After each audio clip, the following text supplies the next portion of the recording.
to Bodacious Estate Conversations, the podcast where we skip the polite small talk and get straight to the real story about handling a loved one's property. From unexpected challenges to the messy emotions nobody warns you about, I bring you unfiltered stories, practical advice, and clever shortcuts from people who've been there and the professionals who know the way. If you want honest answers, bold strategies, and the confidence to take control, you're in the right place. Here is your host, Casey King. Well, thanks for tuning in. On today's episode of Bodacious Estate Conversations, I'm joined by a guest whose family legacy in central Pennsylvania goes back for more than a century. Since 1920, his family's company has been helping families navigate life's biggest transitions. Moving, of course. Wherley Generations Moving and Storage continues to combine small town values with professional full-service care for homeowners and families across the region. Outside of the moving business, he's a creative thinker who enjoys inventing, building, and spending time working in the garden. So let's give a warm welcome to Mike Wherley. I'm thrilled to have you on Bodacious Conversations, Mike. Hey, thanks for having me on, Casey. It's truly my pleasure. So today we're talking about what it really takes to move stress-free from downsizing and estate transitions to full service packing, storage, and beyond. Mike's sharing how his family's company has been doing it for over 100 years. Stick around to the end because Mike's going to share the lessons he learned from helping families move and the one thing most people wish they've done differently. Okay, Mike, so let's just dig right into it. Your company has been around for more than a century, helping families and businesses move, which is totally incredible.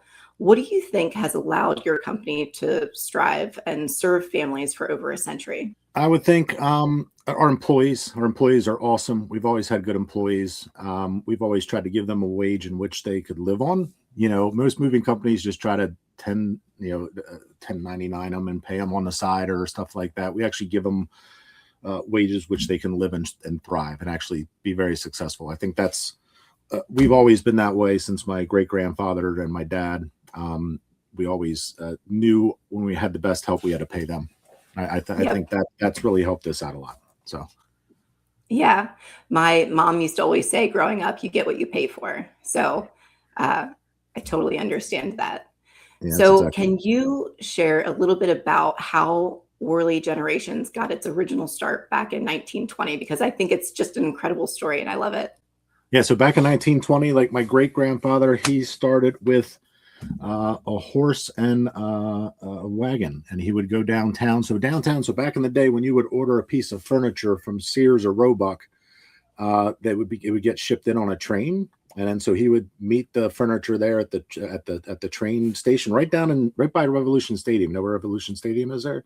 Yep. So Downtown right there New York. behind that's where he would park, and then they would offload all the stuff for Leonard Moving, so that he would get maybe 5 different customers pieces of furniture, and then he would go around town and deliver them. And then so he was new furniture delivery. He really kind of specialized in that. But whenever the new furniture wasn't coming, he's like, "Well, I have the wagon, I have the horses. Let's just go do that." And then that translated into getting a truck, and then it took off from there. And it was it's pretty cool to see the stuff like we have from our history and exactly how there's not a whole lot of pictures. That's how old it is. like getting a picture done back then was very expensive. Like it's crazy to think that we only have a couple pictures of that aspect of the family. But I thought that was super cool, and it shows how commerce was directly linked to trains. It's crazy to think that was the model from which he grew from and succeeded from. It would be terribly inefficient right now if we did that for moving furniture, on a train. So, right. Yeah. So how long was it until from transitioning from the horse and wagon to a truck? How long did he go? It was pretty quick. It was pretty quick. I mean, so then he had both. So it's it's just like us. Whenever you buy a new truck, you use the new truck, but you're still using the old truck. So he kind of used both for a while, depending on what it was. And then he went to, then he got into trucking, and then he got into more long distance moving. Once we got into long distance moving, that's when it really started taking off, because the local moves pay the day-to-day bills, but the long distance moves pay better for your company. So yeah, That's so cool. Do you know the story of why he started the moving company? Like, was there an inspiration? You know what? I don't think there really he liked money, so he knew how to make money. I think that was it. I Yeah. think he came to York and he saw the avenue. Um, he married my great grandmother who already had a child, and at that time was kind of a she raised the kid on her own, and did all that stuff. And he came in and he treated that kid as if he was his own kid. And I think he felt like an instant family, and he felt like he needed to provide for her and her son pretty quickly. Oh, And yeah. he did that. So they were pretty amazing people. They really loved each other, and it was, and she, even to her dying day, was in love with that man that took care of her and her son from another man. Like that's something to be said about, his Yeah. character and that general. And he passed the business on. So my dad, it was technically his step grandson, but he raised him and showed him the moving business and all that stuff like that. And then that became his, our business. That's why it was Leonard. It was JD Leonard's back in the day. And then that became Leonard Wherley when my dad took over, because we have a different last name. But it was just like, it was family. Like it was that was it. It wasn't like it wasn't even questioned or asked upon. Like he didn't adopt my grandfather. He probably could have and changed the name, but he didn't mind himself with that. Like that wasn't like the end all, wasn't his last name, and then we became Leonard Wherley. And then when I took over, it was Wherley Generations, because my sisters had different last names. So we didn't want to be Leonard Wherley, Sanderson, Cavett, Johnson, we want to go the whole So way many down. names. Yeah. So we were going to do just Generations, but people still recognize the Wherley name. So we kind of stuck with that. So, but I think that's why I got into it, was he had to provide for he loved my great grandmother that much. And even though she had a son, and he just had to provide for them right away. And he found whatever he had to do to make it happen. So. Hmm. Yeah, I think that's that like entrepreneur personality, right? You see a need and you create the solution, and that's your service. And so, yeah, I think that's incredible. I really, really enjoy that story. So many of my clients aren't just moving to, upgrade to another house or relocation. Sometimes they're, in my case, with my clientele, it's a life transition. So they've lost a spouse, or they're downsizing, or they're potentially going to assisted living. After 40 years in a home, that's a lot of stuff that needs done. So how is moving during an emotional transition different from like a typical relocation from your perspective? Yeah, first off, there's already stress involved. So what we try to tell people is relax. Like we're not the best thing about Andy and me and my guys and Justin and Josh and all these guys and my nephew Noah, is that we're there for you. Like you're paying us. We are part of the need to calm it down. But whenever there is oftentimes death in the family causes strife, amongst the siblings on who's getting what and who's doing that. And if it is a death, we come in. Our whole mission is we don't come in and try to sell you right away. Does that make sense? We come in and try and more or less evaluate your situation. Because oftentimes, and we'll talk to you and be like, well, okay, what's your, we won't even ask what your budget is. We'll give you the options regardless. So that way you can be like, okay, this is low and this is high end. And we'll, I don't like touching other people, but they're like, I'll give them a hug if I see they're having a tough time and be like, okay, you got it. It's okay. We'll get you through this. We'll help you. And then if they need, anything outside, like we'll try to help them. If they ask me anything, that's the big thing. Like we will, like you're like me, we're networkers. We know somebody. And I tell them that, like, don't think you got to look online and try to find somebody. I know somebody that'll help you with that.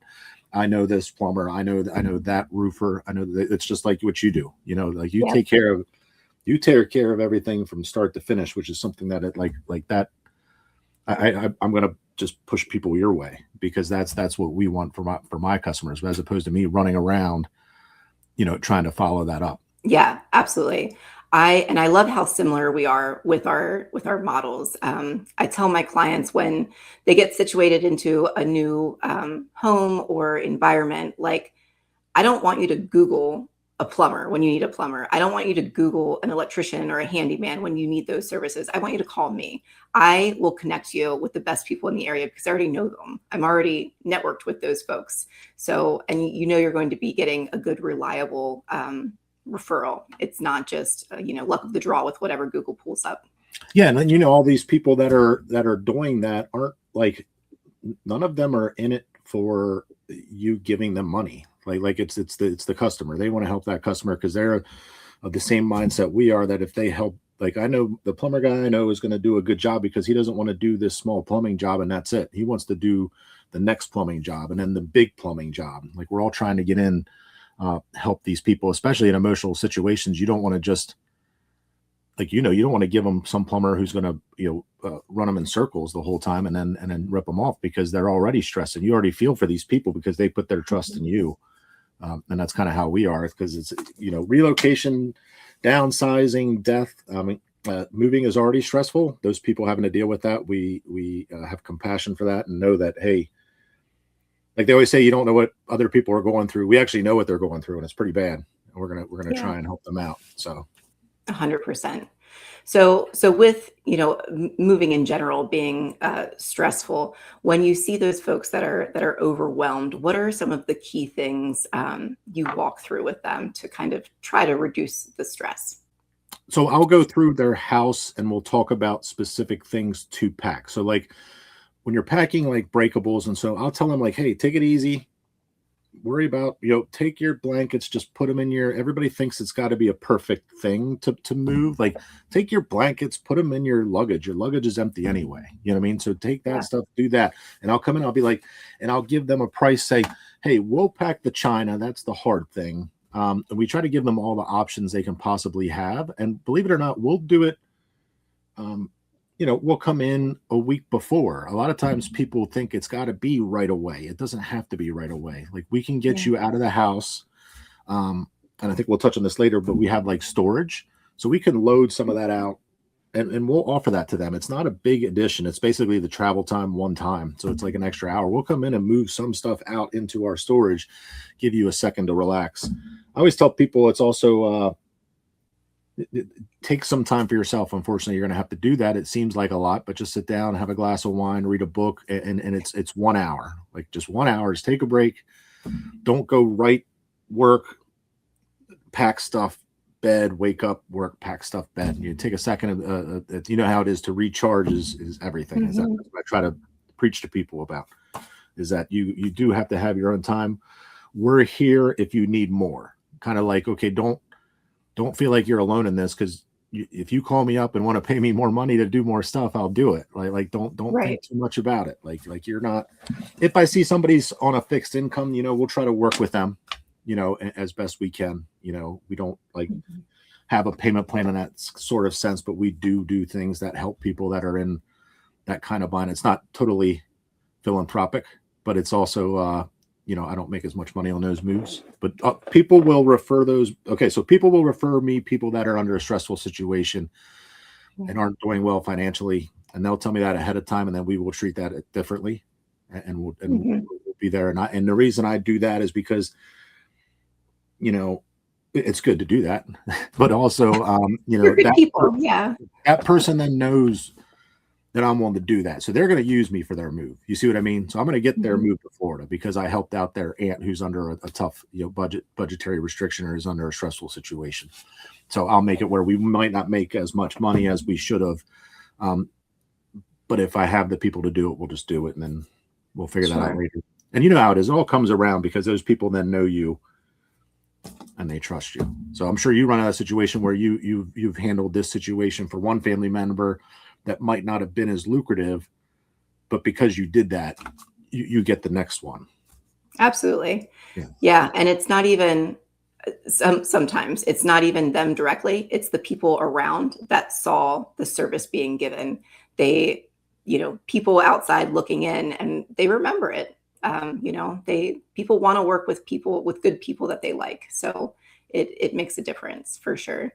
And I also like how you can do more, right? Like how much do you want to be involved? The less you want to be involved, we can absolutely do for a price. It reminds me of my wedding. So I thought I could be my own wedding coordinator. And because I'm a planner at heart, so I had a spreadsheet with all the times and what we were doing at each time. And then come my wedding day, it was awful. Like I was trying to coordinate with the photographer and the caterers and the whatever, instead of actually enjoying my day. And if you're going through a grief period or transitioning your loved one, like that's serious mental distress that you're going through. Why tack on more if you don't have to? So yes, I can see it's an added cost because, obviously you're providing an additional service, but sometimes your sanity is worth that extra cost. It's funny you said about the wedding, because my wife tried to handle everything for our wedding also. And get this, so we each had our bite of cake, and then we never ate the cake. We never had a piece of the cake. And then we went on vacation. We came back and the cake was frozen, because they had their custom is you eat the cake 1 year afterward. So the first time we actually had our piece of cake was a year after our wedding. Yeah, you freeze it for a year and then you eat it. I'm like, can't we just thaw out some cake? I don't understand. Like, I just want to try the cake. We paid so much money for this cake. We got one it was crazy. So that was the thing. And she was upset about it while we're at honeymoon. We ate no cake because she was too busy juggling everything and trying to do too much. But so I get that. Yeah. It's crazy, That's right? funny. So with downsizing being one of the biggest challenges I see with my services, what mistakes do families make when they're preparing to move from a large home into a smaller space? Like, what do you typically see as a mistake on their side? Number one is rushing the situation. I think that's a big thing. They tend not to think about how they can do something every single time. Like let's say you're leaving the house. Every time you go out, grab something, drop it off at the donation spot. Take this to your uncle's house. Like, take this to that. Okay, so us as movers, we say no wasted trip. So if we go downstairs or we go inside the house, we're taking something with us. Even when we go on the walkthrough, we do your move. Whenever we walk out, we grab something because we're already there. We're not coming in like a lot of movers will come in, do a walkthrough, go out, smoke 2 cigarettes, and then come back in and start your move. We will literally grab a box while we're there. So I tell people that's one thing. Like, do it while you're there. Don't think like if you jam it all in at once, it's going to seem like too much. So whenever you're leaving the house, grab something real quick. If everything has to. Another thing is, like, I tell people, get everything up to the main level. Like, that's another thing. Is like that fits in the basement. You're in the basement. You're going up. Just carry something up. That is one less thing you'll have to worry about later, and it's not on your mind. So basically, that's you get in there as soon as you can, and don't waste your time. Like that's a big thing. So, Mike, do you prefer to do in-home estimates, or will you take pictures of what the furniture is to give an estimate? Yeah, we'll do both, but we prefer in-home estimates. And a lot of times we prefer that is because people will forget about cubby holes. They'll forget about little storage areas in their basement. They won't think about the stuff in the shed. They have stuff underneath their porch.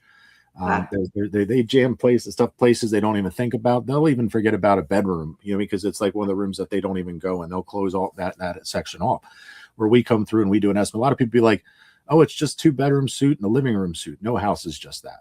There's always more than that. And I tell people, we'll do pictures and we'll actually do video calls where people will take their phone around and they'll show us everything. And then we'll ask, hey, is there a storage area somewhere? And I'll be like, oh yeah, I forgot about it. And we'll be like, oh, is there a shed? And I'll be like, oh yeah, I forgot about that. And what about your grill and patio? Oh yeah, I forgot about that. And then next thing you know, it's that much stuff. And we always tell people a lot of moving companies will use in-home estimates as a way to get you to sign the deal. We don't do that. We come in, we do the estimate, we email you the price. We don't want you to have to feel like you have to sign right then. So a lot of moving companies that are based on sales commission, they'll come in and they'll say, hey, this is your price. If you don't get this price right now, they'll look at their schedule and they'll act like something's going on. They'll be like, if we don't book you now, it's going to be 10% more tomorrow. We don't do that. So we try to tell people to watch out for that. But that's why we do in-home estimates, to try to make sure we have the proper equipment. Other people will do in-home estimates to try to pressure you to a sale. I don't know if you ever had a window person come to your house back in the 90s, but it was like, what is happening? Like those people, I'm like, leave my house. I don't know why you're still here. I don't know what's going on. But like that's what it is. And they're like, you don't sign this now, it's going to be 50% more. It's like, well, that doesn't make any sense. So why is that 50% more tomorrow? Like that doesn't make sense. So we prefer in-home estimates. We're a hassle-free moving company, and really, your moving companies that are legit moving companies, you should prefer they have in-home estimates. I think you're make sure they're a local company. Like we don't, like I always say, I don't mind if you don't use us, but make sure you're using a local company because these other people will sell your move, believe it or not. So like if you have a person that doesn't have a local phone number, doesn't have a local address, they come in, you found them on mover.com, say something like that. They'll come in, they'll do the estimate in your house, and they'll collect, you'll sign the contract, they'll collect 10% at the time of that. That 10% is theirs. So that salesperson got that money. Then they turn around and sell your move. But that's a different monster as far as that's for like more like online internet movers. Interesting. So, yeah, beware of them. Always find some. And here is one thing I will recommend for people. If you do find somebody online and the price is too good to be true, if you reach out to legitimate moving companies that are local, that you see their trucks, they will tell you. Like if we're all kind of bound by like the movers, the responsible movers all know each other. You know what I mean? So we don't want anybody. We just had to do a move yesterday. Somebody didn't go with us. They went with an internet mover who didn't see the house. And what happens? It was a small job. Well, whenever these movers, it's a small job, and this guy, if he's like subcontracted down in Baltimore and a bigger job comes up, he goes and does that. So these people knew our family, knew they didn't use us, called us up after the fact because their movers didn't show up. My guys, they didn't have to do this. They didn't even reach out to me about it until after it was done. My guys just went, they rented a truck specifically because my trucks were already full, moved this person and took care of it for them. Like that's what happens whenever if you don't use a company that you don't see the trucks around, that's where you're going to run into some issues.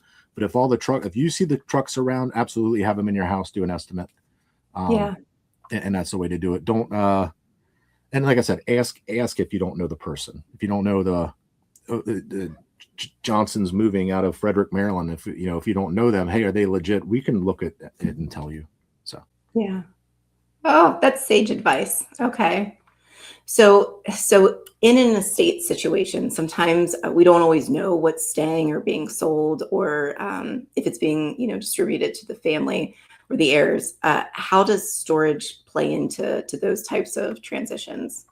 Okay, so we are actually built specifically for what's called a storage in transit. So if they don't act like there's these moving lingo. I don't know why it's dumb, but it's like storage in transit means like, so we do this often is if somebody passes away, we usually get in after like they've already decided who gets what and everything like that. So now we come in, we'll load up stuff that might go to Connecticut. We'll do the local stuff. We'll deliver that a while.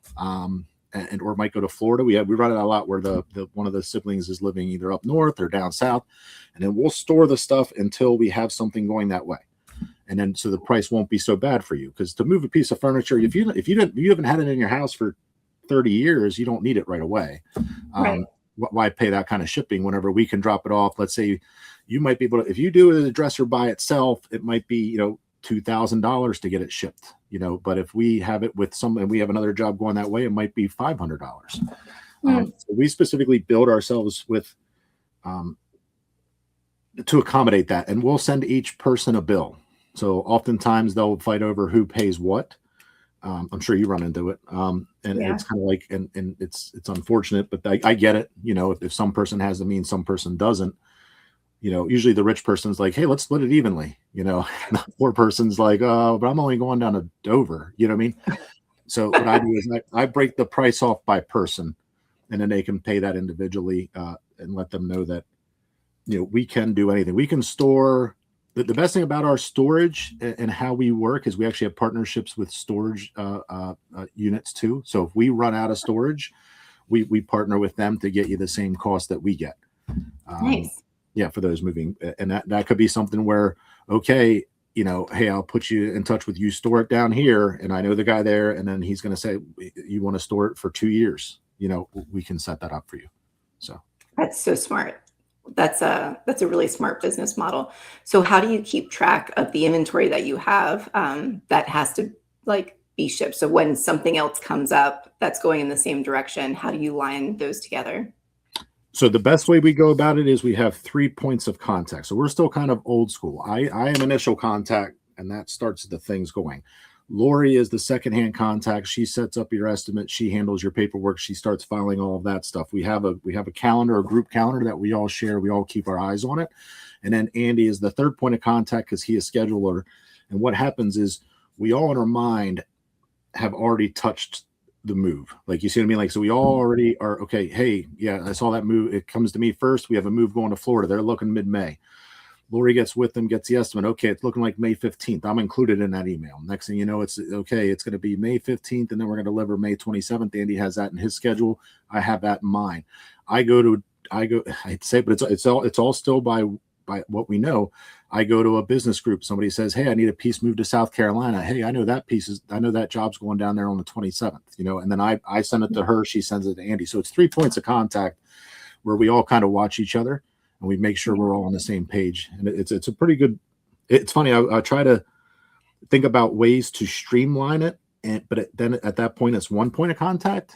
And then let's say I make a mistake and delete something. So we have backup plans. We have everything like that. Let's say I accidentally delete something in the calendar. Lori will be like, hey, where'd that job go? You know what I mean? Where if it was just me, it would just be gone. And then we have a backup system where through our emails where all of our stuff is saved. So then it'll be like, I'll actually get a reminder for the next week's jobs popping up. And I'll say that isn't linked to that calendar. And it'll be like, oh, hey, I noticed that job's not in there. What's going on? They'll say, oh, they pushed it back a date. They just found out about last night. And then they'll email me all that stuff. So I think it's more or less a 3-person system to make sure we're all in contact with each other and with the customer. So I think you probably dealt with Lori and Andy after I talked to you, right? Yeah. So it's 3 people, and that's what it is. And we all know where we're all going. My job's to go out and make the contacts and make sure people know we exist. Lori's job is to make sure that she handles you and make sure all your information is correct. And she's a super nice person. She's one of the nicest people on the planet. And then Andy's job is to make sure to execute. And we all have our hands. And if there's an issue with execution and he needs help, I go help him. If there's an issue with she can't figure out how to quote a job, I help quote it. So it's all, we all kind of work together pretty well. So that's awesome. Now you don't just move from a home to a home. You also can coordinate estate sales, right? Yes, we can. Yeah, we can. We can handle estate sales. We can work with, we have auctioneers we work with and so on and so forth. And that's we're actually going back. We have one house that was an estate sale because the guy is downsizing. Wish he would have known about you beforehand. I got to him at the back end of it. This guy had no idea what he was doing. So he had no idea. He had zero plan. And the person that knew him and that handled his estate called me up and was like, hey, Mike, you got to help this guy out. He doesn't know, he has no plan. He was downsizing to he was 93 years old, got around pretty good. And the guy was super awesome, super wicked. I mean, he's walking around. He's like, sorry, I'm getting around slow. I'm like, how old are you? He's 93. I said, oh my gosh, you look great for 93. I'm like, you're still walking up and down steps. This is crazy. But he didn't know exactly what he had. So he had paintings. I mean, his paintings were all over the house, on top of paintings, below paintings, so on and so forth. And he's like, he didn't know that, hey, you're only going to have so much wall space at your next location. So I went through with him and said, okay, this is your wall space. This is that. And then some of the stuff went to auction. Some of the stuff is not good enough for auction. Person didn't want to sell it, but we boxed it up and took it to Salvation Army. So there's stuff that we can do that. And then that takes care of that. That's off of his plate. So he doesn't have to think about that. Yeah. And we're actually going back because there's still some stuff left behind. He doesn't know what to do with. Nobody else will take. But what we're going to do is I'm actually coordinating right now where we will dispose of the items. I don't like to take my trucks to the incinerator. So I have a guy that's going to get me some stuff where I can drop it off to him and he's going to take care of it. A lot of moving companies will do trash work as well. In that manner, but we coordinate with somebody else because I don't want to have I don't want to take my great trucks to the junkyard and stuff like that. So we do that. But that's how we handle. I'm sure you have you have your avenues too, where you have to handle that stuff, right? Yeah. So one property could be 3, potentially even 4, like you said, moves. So one to an auction house or online auction house, one to donation centers for any reusable items that they're not going to be taking with them. Or sometimes people think like their old furniture is worth money and they'll be able to sell it. But honestly, people these days will just buy furniture from Wayfair or Amazon, and they don't really buy it at auction houses anymore. You could potentially try selling it on like Facebook Marketplace, but then you have to answer to those people and meet them in the home. And most folks don't want to deal with that. So in that case, those items will get donated because they're still good. They're still in good condition. Somebody can get use out of it. It's just no monetary value for it. And then the third one is the dump, right? Like for the items that aren't reusable, which is unfortunate. But a lot of times when folks get older, there are items that you just can't reuse it, and it's not worth anything. So it has to go to the incinerator. And then the fourth move potentially is, going to its new destination. So if it's going to an heir or to, the assisted living facility where the folks are going to be long term. So potentially one property does have multiple stops.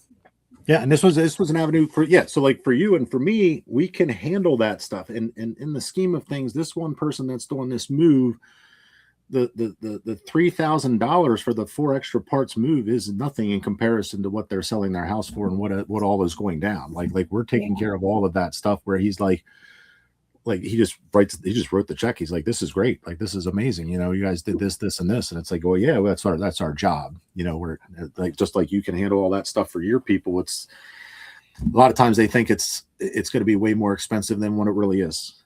Yes. I can say from my personal experience working with your crew, before I reached out to you, I had staged furniture in a home that we sold, and I needed to move the staged furniture out before closing and put it in my storage unit. And I thought originally I was going to do it myself, really. But looking like I can't just carry a sofa by myself. Like it's not worth it. So I reached out to you and I was like, I don't know. I thought I was going to be paying like $2,000, and you gave me a quote, wasn't even close to what I was thinking. And I was like, oh my gosh, that is so worth me not having to do this myself. Absolutely. Let's do it.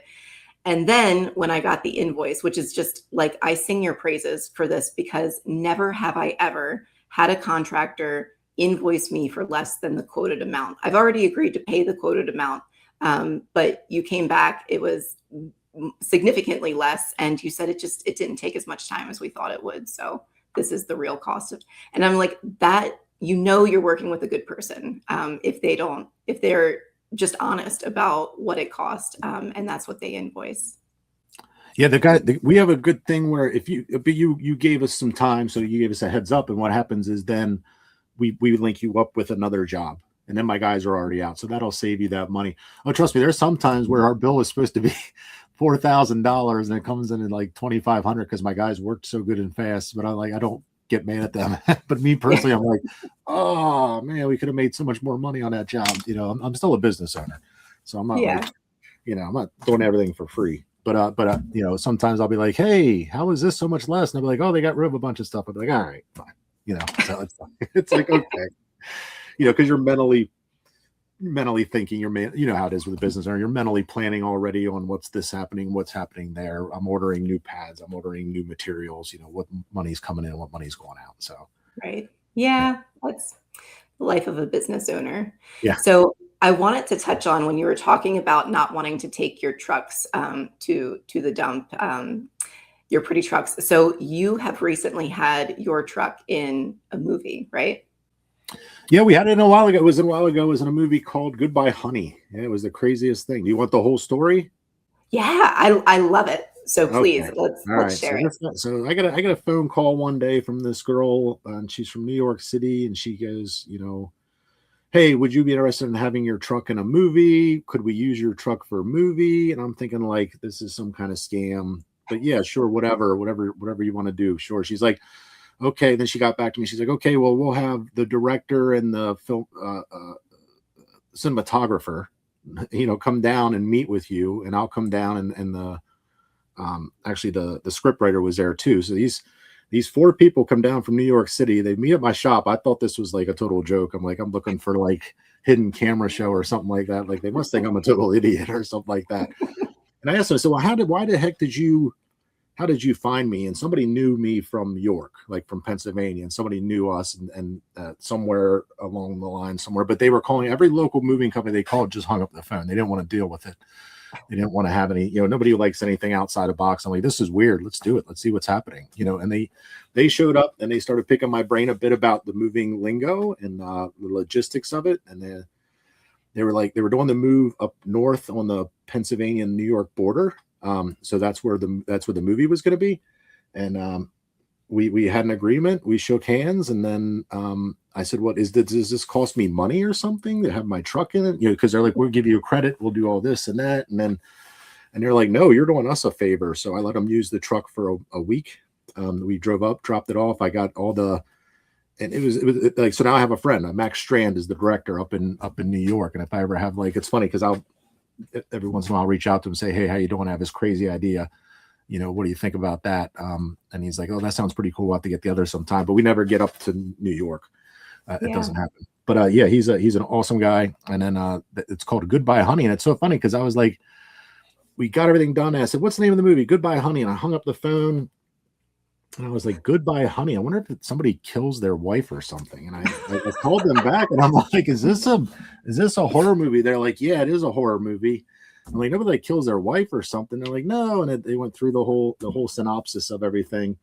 And then I was like, hung up the phone. I'm like, are they going to set my truck on fire? And I called them up and said, are you going to set my truck on fire? And they're like, yeah, but it's going to be all CGI. And I was like, they were laughing so hard. I'm like, you've got to be kidding me. like this is the craziest thing. So if you go to check out Goodbye Honey on Amazon, it's on there. It's actually like, I thought it was going to be like a B movie. And it is kind of in that scheme. It's an independent movie. I wouldn't call it a B movie because it was really good. Like my wife, actually, she watched it then. She doesn't take too much interest in anything I do, but she watched that movie and she's like, oh my gosh, I got to email them and tell them how awesome this movie was. Cause we saw it, 2 years after it was released. But I was involved on the day-to-day. They would email me the script call, the calls for the crew calls. And they emailed me every day and had me included in all that. So I could see all that and how that worked. They ended up actually, Max came down then and the cinematographer came down like a year later. We had lunch with them over here in Stewartstown, and they actually did a video for a baseball product I was going to do. And so I have this high definition cinematography level video of my kids when they were like 5 years old and 8 years old, in this on this disc. It's awesome to see that. Like I plugged it in the other week just because I needed actually storage for one of my computers, and that popped up and it was able to see it's in full HD, video of your kids. And it's always these are the things that I think a lot of people lose opportunities on. Don't hang up the phone, answer the phone. So that's something that you go in. So you watch that movie, it'll say special thanks, Michael Wherley. And I think Wherley Moving, so we're in there. It's pretty cool. So that's the power of yes. The power of yes. You got you never know. In a movie, sounded like a scam, but was legit. You made a friend. You got that video created. That's the power of yes. It's amazing. Yeah, and they changed some of the stuff in the movie, I think, because of some things I said. Like there was one thing where he's like, "Hey, can you drive straight back from California to Pennsylvania?" I'm like, "Not without." I was like, "Are they doing drugs?" Because I'm like, you can't do it without drugs. I'm like, I don't know what to tell you. You go over the Rocky Mountains, it's a completely different monster. You're exhausted by the time you get over it. I said, you could do it 3 days. I said, you could do 2 days if you take 10 hours in between or whatever. And he's like, okay. So I think he ended up splitting up the drive for that lady, or he made it shorter or something like that. Because I'm like, that's completely unrealistic. Anybody that drove truck, because you want to kind of keep it in touch with what's reality. Mm-hmm. So it's pretty good. Yeah, check it out. Goodbye Honey give it 2 thumbs. I hope Max really takes off. He's a really smart guy. So that's awesome. Yeah, it's definitely in my playlist.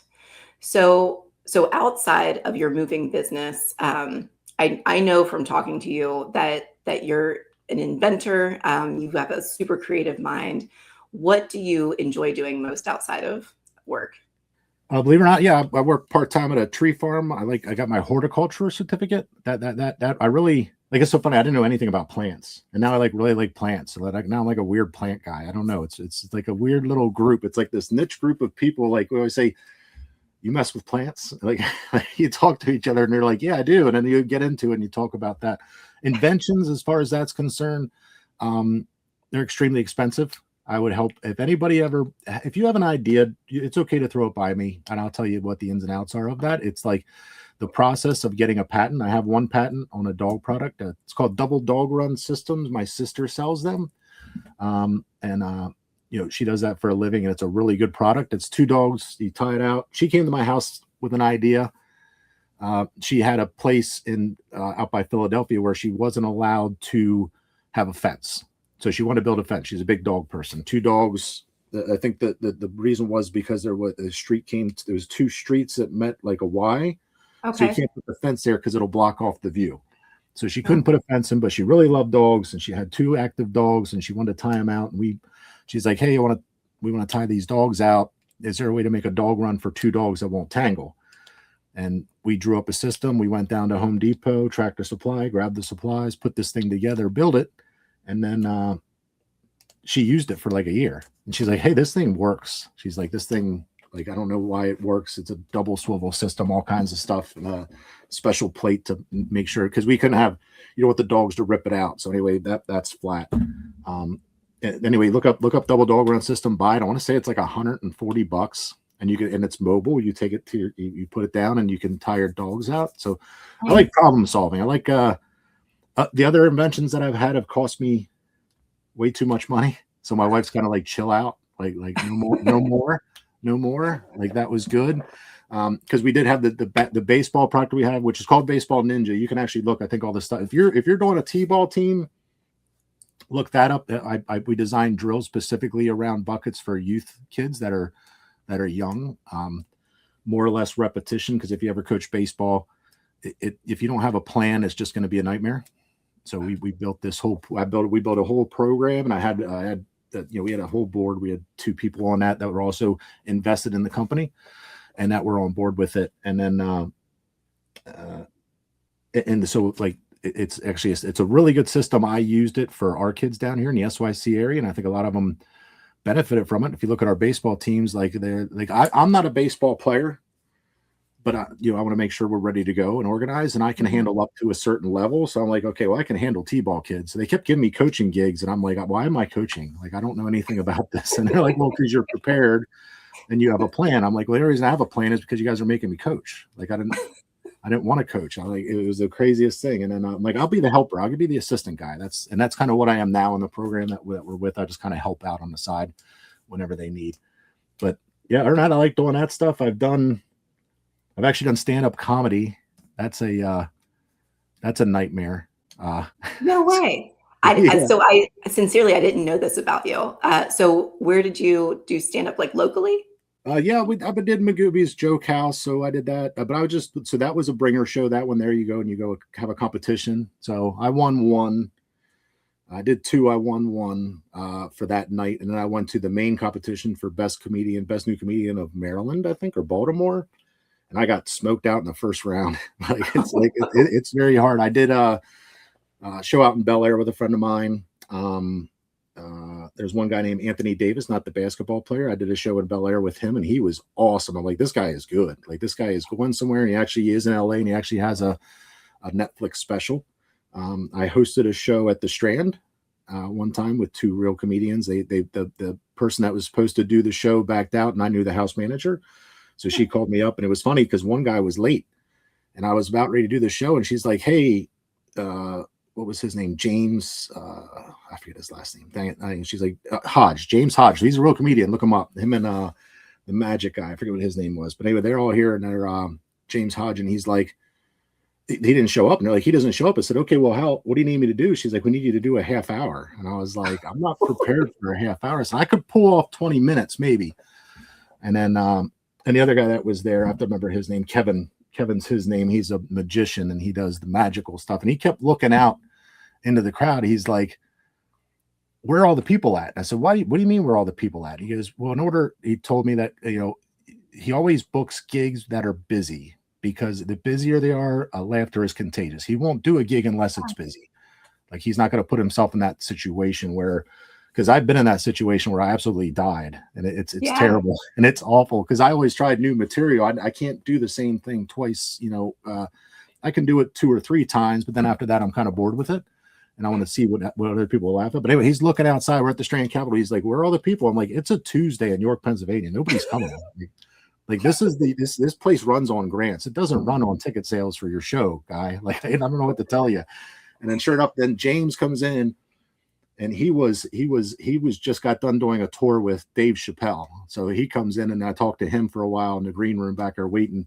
And it was and he was super interesting, telling me all about his time with Dave Chappelle and about how he couldn't do that anymore because he has a family.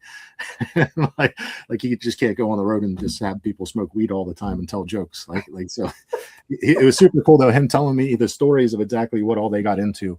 And why I was like, why aren't you doing that anymore? He's like, man, you can't live like that. Like I have a wife and kid. I have to take care of them. So there's all that. Yeah. So it's all kinds of crazy. If you go online, there's one on there on the YouTube channel. You can look. I think there's 1 or 2 of them that I did, but they're okay. Like it's not professional level stuff, but that's super fun. I'm going to start to get it back into it. I have a friend of mine that wanted to do it, who I think is going to be really good. But he's a little nervous to try it. So I'm going to go do a show with him.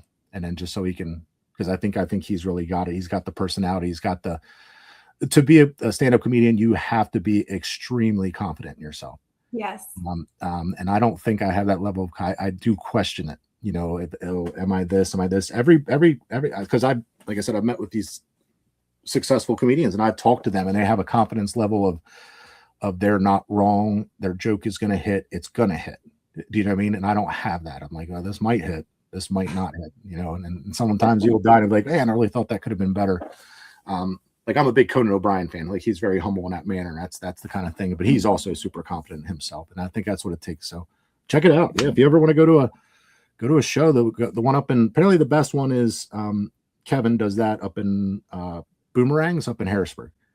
Oh, okay. So, yeah, he's always he'll be in the area, and he had asked me one time to come up and be up there, but I couldn't make it that one night. But he's awesome. I'll have to look up I forget his last name, but he does magician comedy. So he's a pretty funny guy. So that's so cool. We love stand up. So we watch a lot on Netflix specials and Amazon. And don't judge me as a parent. But when my now husband and I first started dating, I thought, when I thought we were going to be serious enough to introduce my son to him, I thought, well, this would be nice for us to go see a stand-up show, since we all 3 of us, like my son would watch stand-up with me, again, a Netflix special. And so we went to the Strand on a Tuesday night to see the stand-up show. And we're sitting in a row. There's a gentleman in front of us, and he kind of leaned back and he looks at my son, who at the time was 12. And he says, have you guys ever been here before? And I was like, no, this is the first time for us, but we do really enjoy stand-up. He's like, okay, it can get a little rough, looking at my 12-year-old son. And I was like, okay, I wasn't sure what he meant by that until it started. And I was like, oh, it's a lot of sexual innuendo in that particular stand-up act that we were watching. I was like, okay, I see what he means here. Yeah, it's a ton of sex jokes, and they all go real dirty, like right away. So I couldn't do that. I do have another friend that does it, and he'll run by jokes by me, and I'll be like, okay, I get it, it's funny, not my cup of tea. You know what I mean? But it's pretty out there. He's like, that's all I need to hear, Mike. He's like, I'm going to go with it. I'm like, okay, man, go with it.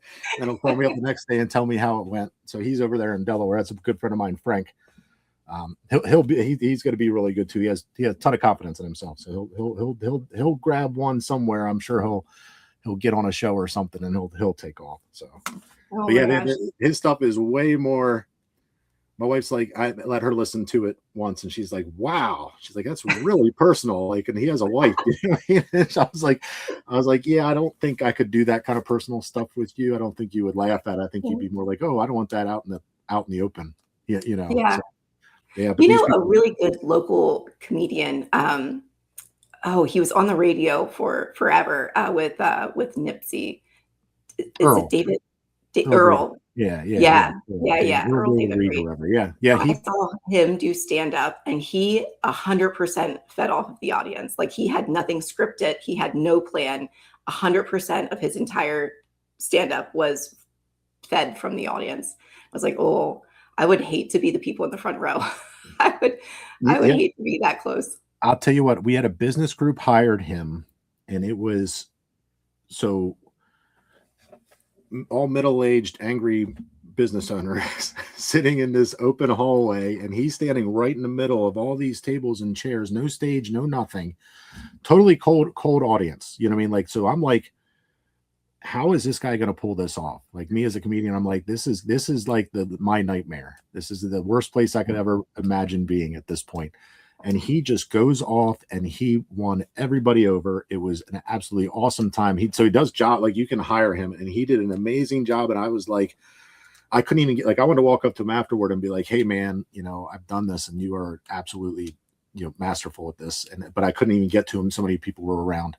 And I was like, well, I'll catch up to him later at some point and tell him about that. So hopefully he hears about this, because the guy was phenomenal. And I can't do that. So I can't do crowd play. So like, those people can do crowd play. I can't do the crowd play. You just have to have that knack. And he has that. And he has that without making people feel bad. That's the big thing. He's able to do it without making you totally feel like you'd still laugh, not get offended about it, get offended from it. So he has a special skill. I wish I had that. Yeah, it is a fine line. I feel like these days people get offended, like, because it's cool. I don't know. It's a lot of times where I feel like I have to watch, Oh, I'll get, if I ever do that again and I get good, I'll say something wrong at some point, and I'll be canceled in probably in my first 6 months. Yeah. That's why I'm not like too like, oh, let's go gunning after that again. Like, you got to be careful, and you got to watch what you say, and it's not like it used to be. And it's good. It's not like it used to be. Some people are like, I'll be able to say this and this and this. Like, we were pretty rough on each other back in the day. Let's take it easy on each other. So I'm also of that mindset. I don't have to, bring up something that's going to make everybody uncomfortable. There's plenty of other funny stuff out there. Yeah. Oh, I love it. So, I mean, going back to the moving business and helping families for over 100 years, which I feel like I've said this 3 times now, but I still am amazed that your company has been thriving for over 100 years. It's amazing. So we told folks that we would tell them, if they waited to the end, what the one thing is that you see people wish they've done differently.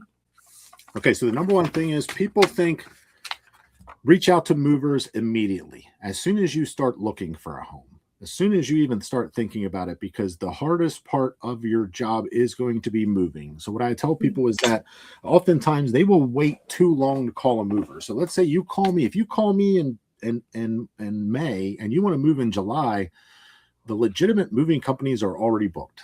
They're already full. Like the small local companies that you want to use, they're already full. And I know people are like, well, I want to give you money. Well, yeah, we have our crews. We like our crew. Our crew's the best. We're not hiring just anybody off the street, and we're not throwing just people at it or bodies at it. We're actually doing the move properly. These people will wait too long, and then all of a sudden what you're getting is you'll have to find a mover out of Philadelphia or out of DC or out of Baltimore or out of Harrisburg or something like that, that aren't legitimate moving companies, that are just fly-by-night moving companies. And guess what? You're not getting their best crew either. You're getting whoever they just happen to hire to do your move. And they will. Right. There are these people that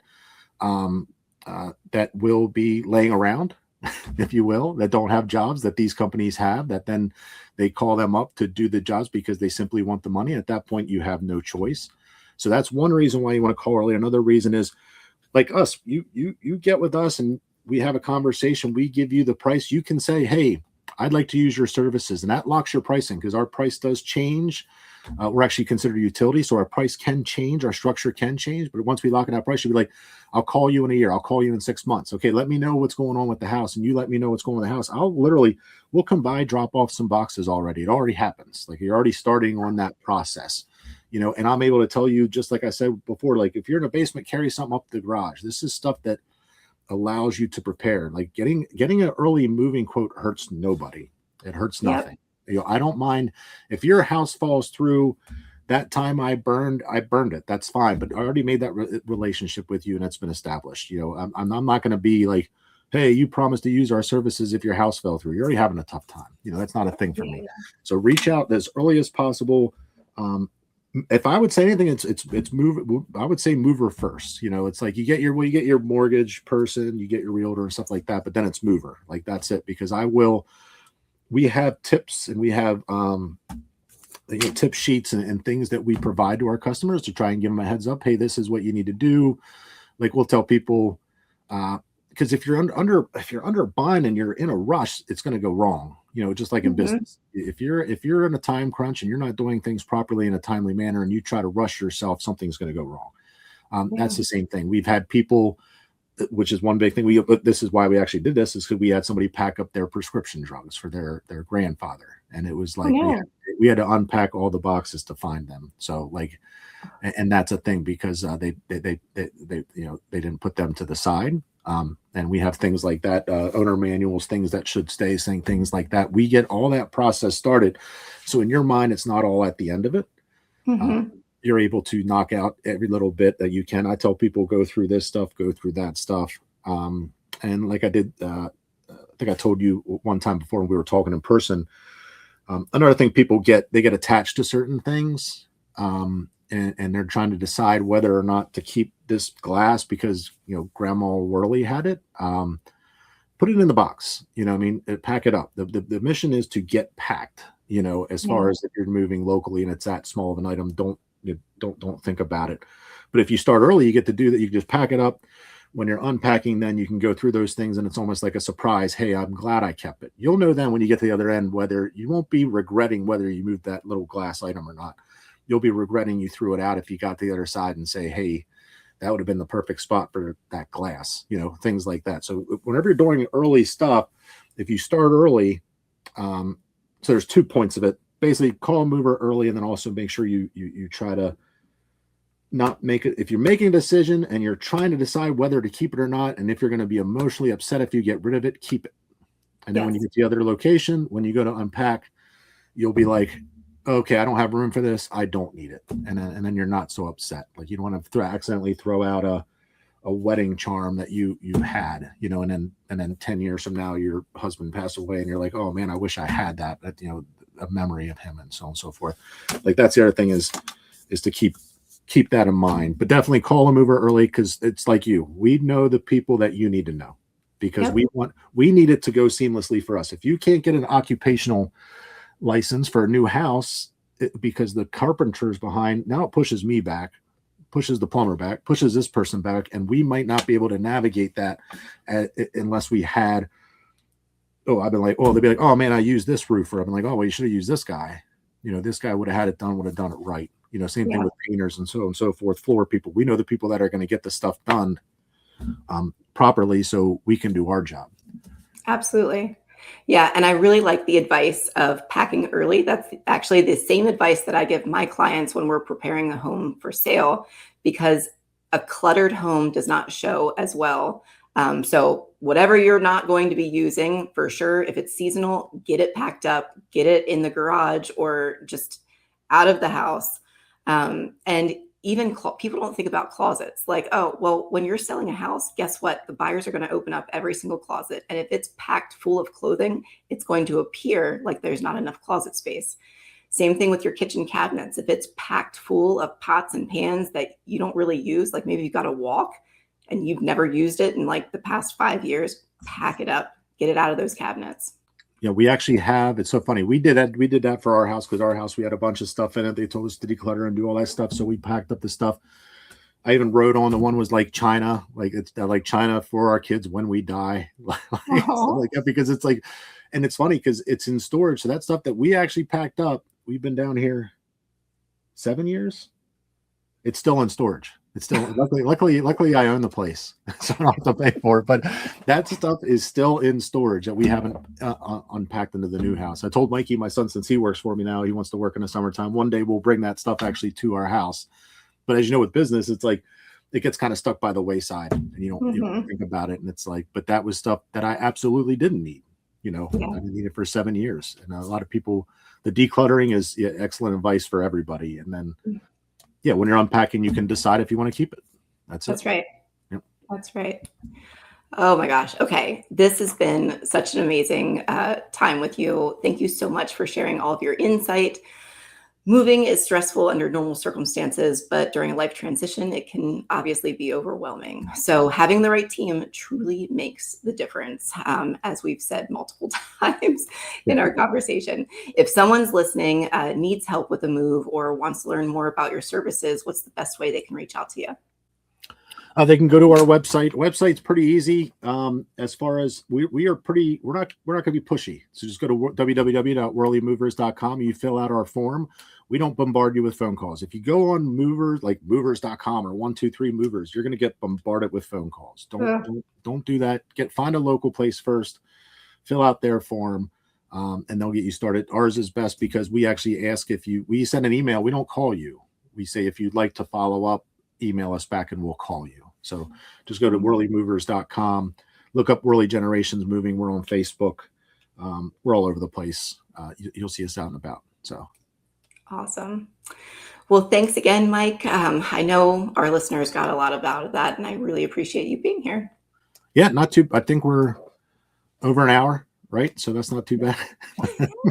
I talk too much, but also I want to say thank you to you. But now that I've got to know you and this network of people that we are trying to connect to each other. Like I just met with one person today along our same lines of thinking. It's not anybody that's listening. If you need something, call Casey, call me, call that person that knows Casey. Like that, the people that are trying to work and get this going.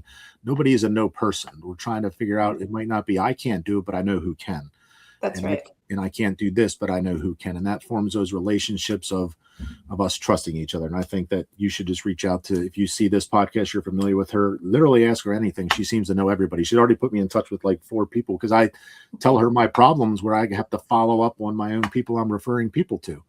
And it's the craziest thing. And I'm like, what is happening? And then she's like, use this person, talk to this person, talk to that person. I'm like, I've already established and I've added 3 of those people to my website already just for that cause. So, and I think she's kind of in the same mindset where we're trying to set up this as a resource for our customers because we're already doing enough cleanup of our own job.